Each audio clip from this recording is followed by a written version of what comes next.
Dans un appel pressant aux autorités togolaises, le Comité pour la protection des journalistes, CPJ, demande la levée immédiate de la suspension de 3 mois imposée au journal Tampa Express. Ce bimensuel a récemment été sanctionné pour un article critiquant un membre influent du gouvernement. Dans un communiqué publié jeudi, Angela Quintal, responsable Afrique du CPJ, a souligné l'importance de garantir la liberté de la presse au Togo. Les autorités togolaises doivent permettre à Tampa Express de reprendre sa publication sans délai, a-t-elle déclaré depuis Durban. Quintal a ajouté que les régulations médiatiques devraient encourager les bonnes pratiques, et non servir de prétexte pour imposer des sanctions disproportionnées ou de la censure.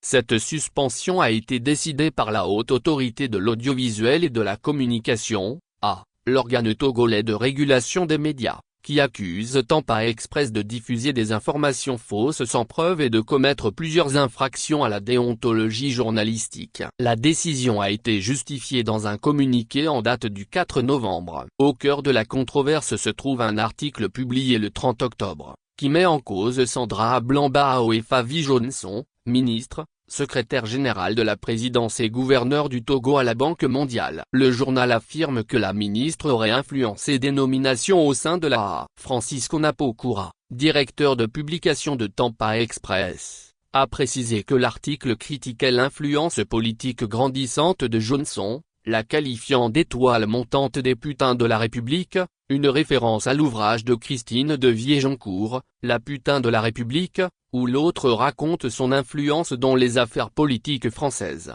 Il s'agit de la 4e suspension de Tampa Express depuis 2022, une année où l'AA avait déjà convoqué Napocoura pour d'autres infractions présumées à la déontologie journalistique. En 2023, le journal avait également été suspendu pour 3 mois après une enquête sur une prétendue mauvaise gestion d'entreprise. Napocoura fait désormais face à un procès pour diffamation, toujours en lien avec cet article polémique. Initialement prévu pour le 9 octobre 2023, l'audience a été reportée, alimentant encore davantage les tensions autour de cette affaire.